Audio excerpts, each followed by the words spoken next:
en el informe?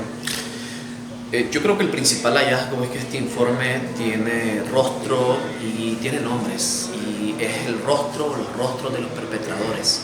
Se señala en los 158 testimonios que en los últimos 4 años hemos estado sistematizando, se señalan 156 perpetradores con nombre.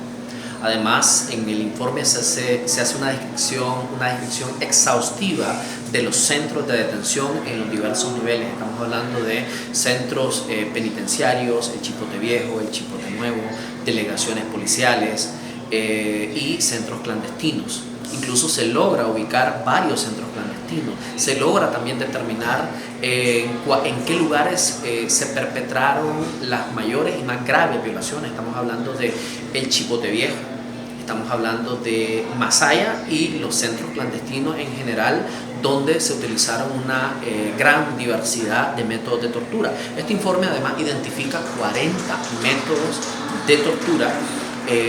También logramos caso por caso, por ejemplo, determinar que 130 personas de los 158 sufrieron golpizas, 84 casos sufrieron algún tipo de amenaza de muerte contra ellas o contra sus familiares, en 18 casos hubo quemaduras, choques eléctricos en 15 casos y también hubo tortura por suspensión o colgamiento en 17 casos.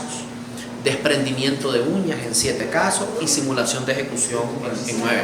Estamos hablando entonces de que además se utiliza la violencia sexual como un método de tortura y se utiliza también la violación utilizada de forma indistinta contra hombres y mujeres, pero eso sí, claramente los datos te indican que hubo una mayor intensidad y ensañamiento contra las mujeres. Por ejemplo, se logran determinar 156 actos de violencia sexual. De esos, más de 71 son de mujeres, hacia mujeres. Estás hablando de un universo de 28 casos de mujeres y 130 casos de hombres. Es decir, hay una gran diferencia entre el número de casos de hombres y el número de casos de mujeres, pero en el caso de la violencia sexual, la mitad fue contra esas mujeres, contra esas 28 mujeres. Se logran identificar también que 1 de cada 4 mujeres que nosotros recibimos su testimonio fueron víctimas de violación. Es decir, estamos un informe que recoge de manera detallada los tipos de tortura, los lugares donde se cometieron y quiénes la cometieron. Eso es un aporte, creemos nosotros como organización, un aporte a los procesos de verdad, de justicia y de reparación que en algún momento, más temprano que tarde, van a abrir. Y bueno, como yo dije en la presentación, este informe está a disposición del GREN, del grupo de expertos para Nicaragua, que además ha señalado en su informe presentado en marzo pasado que en Nicaragua se comete tortura. Entonces nosotros lo que reforzamos es que la tortura se comete como parte de una práctica de Estado en donde hay toda una organización. Y lo pudimos ver, por ejemplo, en que tenemos casos en que paramilitares o paraestatales entregaban a personas a la policía. Es decir, casos que hacen referencia a que fueron entregados a la policía. ¿Qué significa? Que hay toda una coordinación, pero no solamente con la policía, sino con, estamos hablando de estructuras que van más allá de la policía, porque participaron también los gobiernos locales. Nosotros identificamos a diversos alcaldes que participaron de manera activa en la comisión de actos de tortura y que convirtieron las delegaciones no policiales, sino de las alcaldías en centros de tortura, como fue el caso de Matagalpa, como fue el caso también de Iriamba, en donde fueron convertidas en centros de tortura. Entonces el informe es un esfuerzo de 2 años de trabajo, es un esfuerzo que nosotros aspiramos se convierta, y es en este momento sin duda la mayor sistematización que se ha hecho en materia de tortura en Nicaragua. Un informe de 158 testimonios de víctimas, de personas que sufrieron prisión arbitraria, pero también 13 testimonios de familiares que también sufrieron tortura. Es decir, tortura y tratos crueles, inhumanos y degradantes. ¿Estos testimonios podrían ser utilizados como pruebas ante el proceso posiblemente de búsqueda de justicia con esta víctima? Para construir un caso e iniciar procesos judiciales vos necesitas, en primer lugar, una víctima se requiere evidencia. Y nosotros hemos logrado no solamente identificar, bueno, hay 158 víctimas que por razones de seguridad omitimos sus nombres en el informe, pero que son personas que están dispuestas a acudir ya sea a un tribunal nacional en el caso de que logremos en algún momento que Nicaragua sea libre y reconfigurar el sistema de justicia y poder abrir procesos en Nicaragua, que sería el camino más indicado, o en la jurisdicción universal. Es decir, hay 158 personas que están dispuestas, incluso la mayoría de ellas en el exilio, ¿no? Porque es parte también de las consecuencias de la represión, que están dispuestas a acudir a un tribunal, a dar su testimonio y aportar la evidencia. En el caso de tortura sucede algo, que las personas mismas, como la tortura fue sufrida en sus cuerpos, la persona misma es una evidencia. ¿Ya? Entonces hay algo que se llama Protocolo de Estambul, en donde hay un peritaje psicológico, físico, médico, que arroja evidencia sobre la tortura que una persona sufrió. Y en el caso nicaragüense hay una ventaja.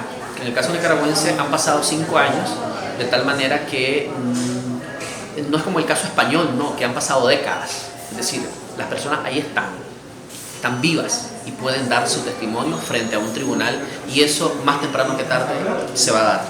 Ustedes continúan levantando denuncias de víctimas en este proceso. Me gustaría preguntarte si en estos 5 años que mencionas, ¿ustedes creen que se ha incrementado la violencia en Nicaragua por parte del Estado hacia las víctimas en esta recuperación de información que ustedes siguen manteniendo? Sí, ha habido definitivamente un aumento, y la tortura adquiere otras dimensiones, por ejemplo. Es decir, nosotros no hemos incluido algunos casos en el informe porque los cerramos hasta enero, y hemos recibido al menos 3 testimonios más que no están incluidos de tortura, pero evidentemente a nivel de violaciones generalizadas de derechos humanos en Nicaragua pues hay un aumento exponencial, sobre todo con esto que están haciendo en este momento, que es el destierro, ¿no? Que el destierro no solamente tiene impacto económico, porque la gente solo de pronto mira el impacto patrimonial, también tiene impacto psicológico. El hecho que te destierren de tu país, el hecho que te permitan, que te impidan incluso tener relación con tus hijos, porque mucha gente es desterrada y sus hijos quedan en Nicaragua, y el gobierno no está, el régimen nicaragüense no está facilitando la reunificación familiar, de tal manera que eso es un trato mínimo, un trato cruel, inhumano y degradante, y eso está pasando en Nicaragua y pasa todos los días, y es decir, estamos ante una dictadura que no tiene límites en la implementación de cualquier forma de castigo hacia cualquier voz que considera disidente. Para cerrar, tu mensaje para las personas víctimas, para los victimarios, ¿cuál sería? Mira, para las personas víctimas que no han denunciado, hay que denunciar. Y si no se atreven a denunciar en este momento, que escriban lo que vivieron. Además de ser hasta terapéutico, les permitirá ir detallando las violaciones que sufrieron. Eso es importantísimo. Y ojalá que en algún momento puedan compartirlo con un organismo de derechos humanos. Que hay que seguir, que hay que, evidentemente, las víctimas tienen que pasar por un proceso de recuperación, es decir, buscar apoyo psicológico, médico, también, para poder continuar, porque este es un proceso largo, va a ser un proceso de largo plazo y necesitas estar fuerte y sano mentalmente. En el caso de los perpetradores, mi mensaje es más corto y más sencillo. Los tenemos sus nombres, sabemos quiénes son, y hay personas que los señalan. Más temprano que tarde van a ser acusados, procesados y van a pagar por los crímenes que cometieron. Los tenemos.